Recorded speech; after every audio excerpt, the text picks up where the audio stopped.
I don't think you have any idea how fast I really am. I'm fast as boy.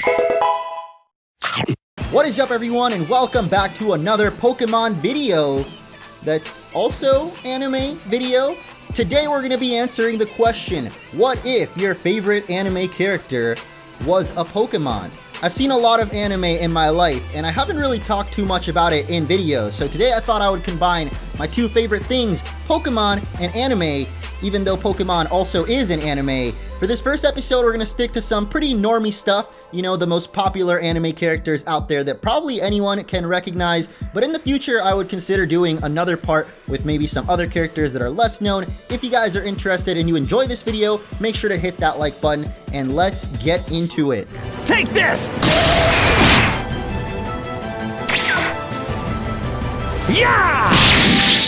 Now, of course, we're going to be starting off with the king of anime, probably the most recognizable anime character. Hey, it's me, Goku! He is the strongest being on Earth, a part of the Saiyan race, which are literally a race of warriors, so of course, this man has got to be fighting type. Starting with close combat, it's pretty obvious. Like I said, all the characters in Dragon Ball love fighting, and specifically, punching really fast. Now, Hyper Beam is a bit of an oddball because you'd think with close combat he's going to be more of a physical attacker, but Goku and his friends love to shoot beams of energy as well. The most famous one being Destructo Disc!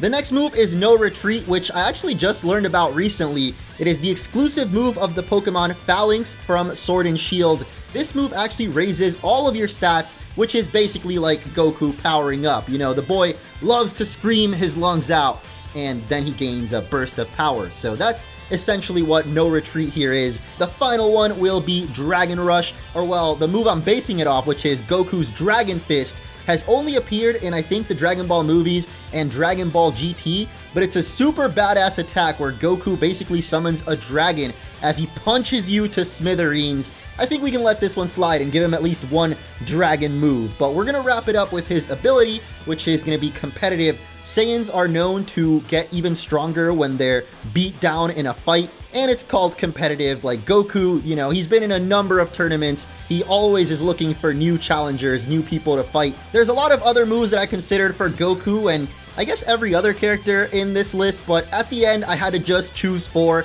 and I guess this is mostly representing the classic Goku before he got, you know, Super Saiyan God and Ultra Instinct and all that, because then his abilities might get a little crazier. So let's move on to another character who's not afraid to use his fist, and you know I couldn't go this list without having some Jojo in there.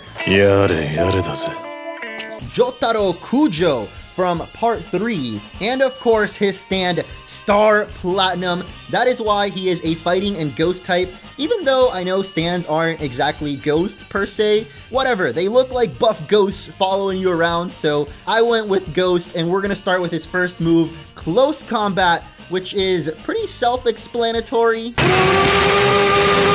Star Platinum likes to punch, and he likes to punch fast, which is why his next move is going to be Bullet Punch. Phantom Force is similar. Star Platinum is very, very fast, like I said. So fast, in fact, that to the untrained eye, it might even seem like it vanished for a moment before you realize there's a punch in your face. Finally, we have Roar of Time, which I know what you're thinking. Why does this man have Roar of Time? But I'm sure even if you haven't watched Jojo, you've probably heard the sound. Everyone's heard the famous sound. Spoilers, but Dio's not the only one that can stop time, and of course this move is a reference to that ability, and the noise that it makes to me kind of has like a roaring sound. I mean, Dio basically roars every time he says the ability Long Reach, as you can read there, allows you to strike the opponent without making physical contact. I mean, if you've never seen Jojo, you might not know that, considering it's just a bunch of buff men. You'd think they're beating each other up, but no, they just have their ghostly servants do it for them. You probably thought it couldn't get any more normie having Dragon Ball and Jojo right off the bat, but surprise! The next character is Deku from My Hero Academia. Now, Deku is going to be a normal type because he has no quirk. He has no grace. This guy has a funny face. Yeah, I know he has powers now, but in a world where people are born with special abilities and types for that matter, I feel like Deku has gotta be as normal as can be. So his abilities, however, have plenty of typing, starting with Aeroblast, which is gonna be a flying type move, and is a reference to Deku's Delaware Smash. Probably seen the clip where Deku uses his fingers as basically air bullets and then proceeds to destroy his own fingers and hand. Deku's Finger Blast can be really devastating, so I thought Aeroblast being such a high power move kind of fit. Next we have Shift Gear, and if you don't know, in the Pokemon games, this move increases the user's speed and attack, which is actually a reference to another one of Deku's abilities, the One for All Full Cowl, which allows Deku to use the power of One for All throughout his body to become faster and stronger. I think most of the moves I chose, once I explain them, they just make sense, so I should probably stop saying that they're self-explanatory. We got High Jump Kick up next. You guys might know, or if you haven't seen the show, then kind of spoilers, but Deku kind of flips his arms up, and eventually he starts thinking, maybe I don't have to just use my arms like All Might, and he develops the shoot style where he uses the power of One for All on his legs instead to deliver devastating kicks. And finally there's Double Edge, which I think is a nice reference to how Deku's always hurting himself in battle. Double Edge is a really powerful normal type attack that ends up hurting the Pokemon after using it, just like Deku's always sacrificing his own health to deliver the most devastating punch that he can. Deku hurting himself is such a huge part of his growth early on in the series that even his ability, Reckless, fits this perfectly. It powers up the moves that do recoil damage, so I felt like this ability and recoil moves in general just fit his character perfectly. That's enough of that shonen shit, okay? We're gonna move on to something a little more mature. 大事故が起きた。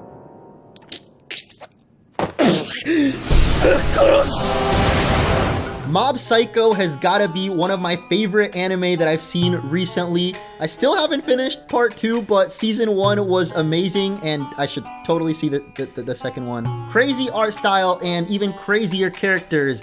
The main one being a boy by the name of Mob.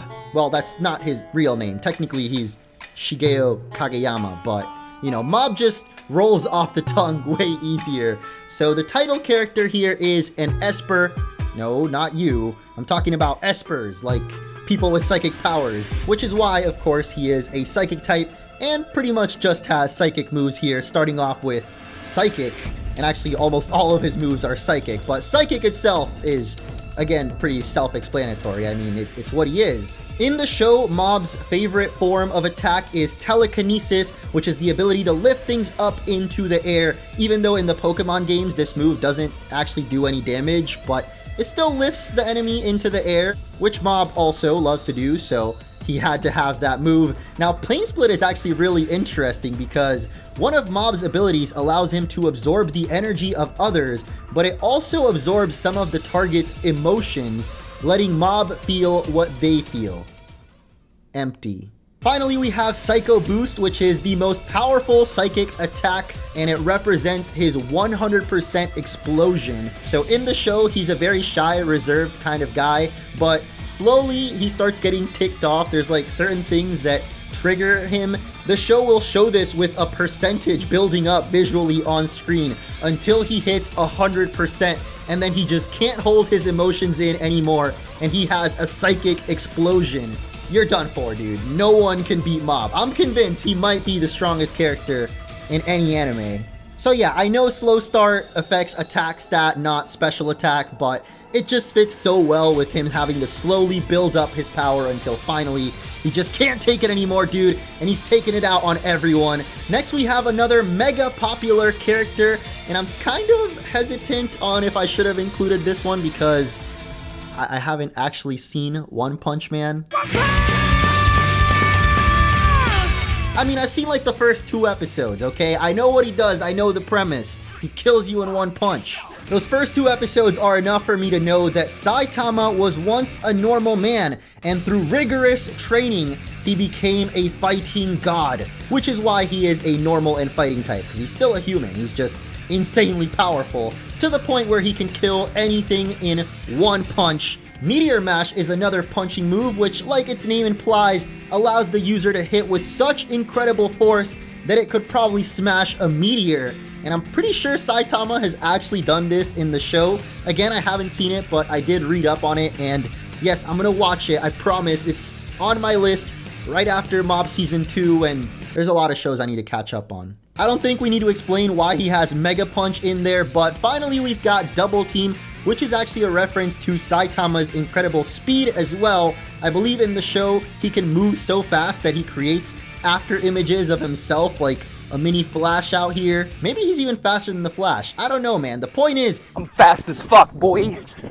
And finally, the ability Iron Fist, which I debated making huge power just to show how strong this guy actually is. Like, he legitimately can kill anything in one punch. And because of that, I had to go with Iron Fist, which powers up all your punching moves, since 99% of the time, he's just gonna use one punch.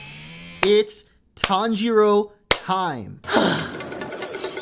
The main character of Demon Slayer is going to be a water type. While he is just a human, he specializes in water breathing techniques and therefore mostly uses water attacks with his sword. And we're going to start off with Odor Sleuth, which is a reference to Tanjiro's insane sense of smell. That boy can smell everything. Pretty sure one of the main reasons he wins battles is he can smell the life force of his enemy, and it's like a thread that goes right to their most vital point, and somehow he does this through smell. I don't know, man. You know how people say you can smell a delicious food from a mile away? Tanjiro literally can. Now his next move is going to be Surging Strikes, and this attack strikes 3 times consecutively with guaranteed critical hits, just like the many water breathing forms that Tanjiro uses. Oh, I'm practicing my total concentration breathing, because that's what Dragon Dance is a reference to. In the Pokemon games, Dragon Dance raises the user's attack and speed stats, which is basically like the total concentration breathing that allows Demon Slayers to increase their physical strength enough to compete with the power of demons. Plus, Tanjiro sometimes summons a cool water dragon, so. Finally, we have Head Smash because that boy got a hard-ass head. And the ability Justified, which raises attack when hit by a dark type move. Of course, the show's called Demon Slayer. They fight demons, and if I had to guess what type demons are pretty dark. I know at least one of you out there is thinking, Munch, I thought you were a man of culture. Where are all the waifus on this list? And the answer is, there's none. Instead, we get this. Megumin is an arch wizard who has perfected the strongest magic known to man, explosion magic, and nothing else. That is literally her only power in the show. If you guys haven't heard of Konosuba, it's one of the most hilarious anime I've probably seen, and it's basically a parody of the isekai genre, which is like in another world, you know, like you get whisked into a video game with your mom, or a smartphone, or a slime, or something. There's a lot of these shows nowadays, and Konosuba is like a perfect parody of them. Part of it is this character Megumin. She's a wizard, and like I said, they're in a video game world, so their stats and like abilities and skill points, and she literally spent all of her skill points on just explosion magic. No mana, no other abilities or power-ups, just explosion magic, and she can only do 1 explosion a day. But that explosion is damn devastating. That's why I gave her the ability Pure Power, which will double her attack stat, making that explosion even more powerful.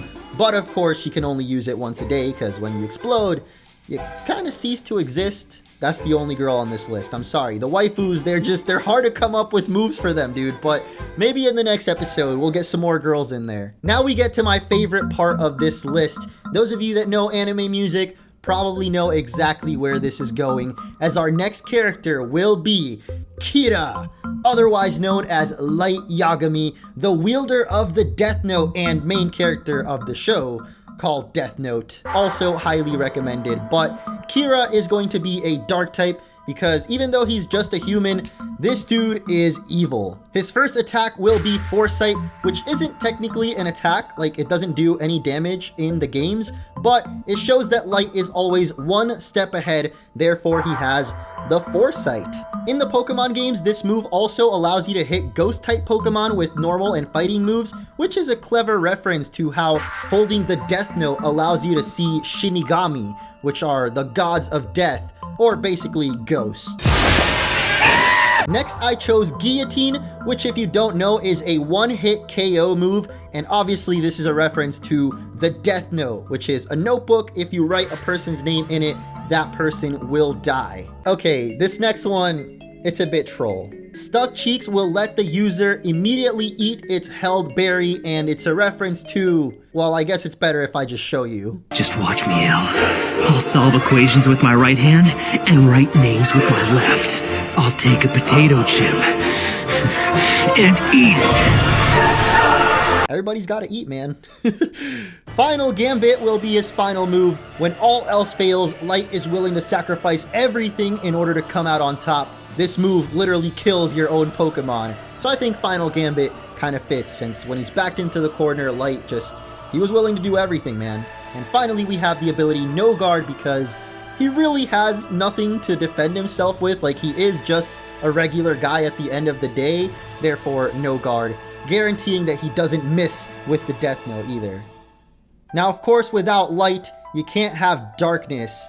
I just realized the irony in how I made Light a dark type, but what I'm trying to say is the next character is L, the other main character of Death Note. He is the smartest detective in the world and probably the smartest human in the show, and because of that, I've made him a psychic type. He doesn't have psychic powers, but he's just really, really smart. Also as a counter to Light, since he's dark type, the other one's psychic. Kind of an analogy to how L can't directly hurt Kira in the show, but he can definitely do damage through other means, which will be explained in his moveset here, starting with Future Sight, because Kira might be one step ahead, but L is always 2 steps ahead, even though, like I said, it doesn't technically affect Light since he's dark type. I didn't really think that part through, okay? But next we have Imprison, which can be taken literally. Once L has enough evidence, justice will be served. In the Pokemon games, this move prevents the enemy from using attacks that the user of Imprison also has,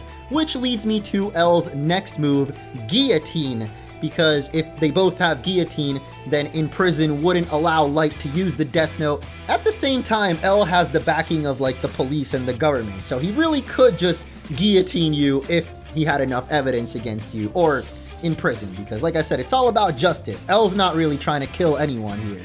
Whew, that was intense. Could sure go for a cup of tea.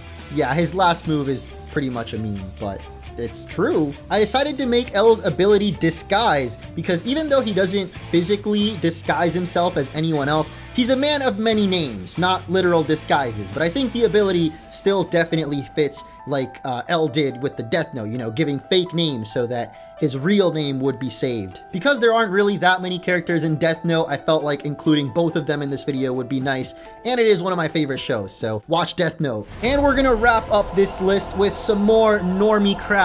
We got Eren Yeager from Attack on Titan. I debated making Eren a fighting and steel type at first, but he is just a human after all, and his ability Steelworker kind of makes up for this. It boosts the power of steel type moves, since steel is the main weapon of the Survey Corps against the Titans, you know. His first move, Anchor Shot, will actually be a reference to the ODM gear, clunky metal things that shoot grappling hooks, and it allows the Survey Corps, or basically the Titan hunters, to zip around and fly around them to reach the neck, which is their weak point. Gear Up is similar, like they always have to literally gear up. In Pokemon, this move actually raises the attack and special attack of you and your allies, which is also a nice reference to the Survey Corps, and specifically Eren's best friends, Mikasa and Armin, since they usually gear up together and they like boost each other's morale. His final move will be Superpower, which is of course a reference to Eren's superpower. That's right, we got Gigantamax Eren Yeager, which means all of his moves will become max moves. Superpower will do way more damage and become the G-Max Chi Strike. Somehow when this dude goes giant, he just learns martial arts out of nowhere. Like the way he fights, I don't know, it's crazy in some of them, but because of him turning into a Titan being such a close reference to Dynamax and Gigantamax in the newest Pokemon games. I just thought, this is perfect, dude. So yes, Gigantamaxing is a thing even for anime characters. Definitely let me know some suggestions down below. Maybe you guys can come up with your own movesets for your favorite anime or cartoon characters, or even real life characters. I don't know, man. Maybe you got a funny moveset for Walter White from Breaking Bad. Actually, that sounds like pretty possible. So I really enjoyed coming up with all of the movesets for these Pokemon, so it's definitely something I'm interested in doing in the future. So if you guys enjoyed, again, show your support, and thank you for watching, and I will catch you in the next one.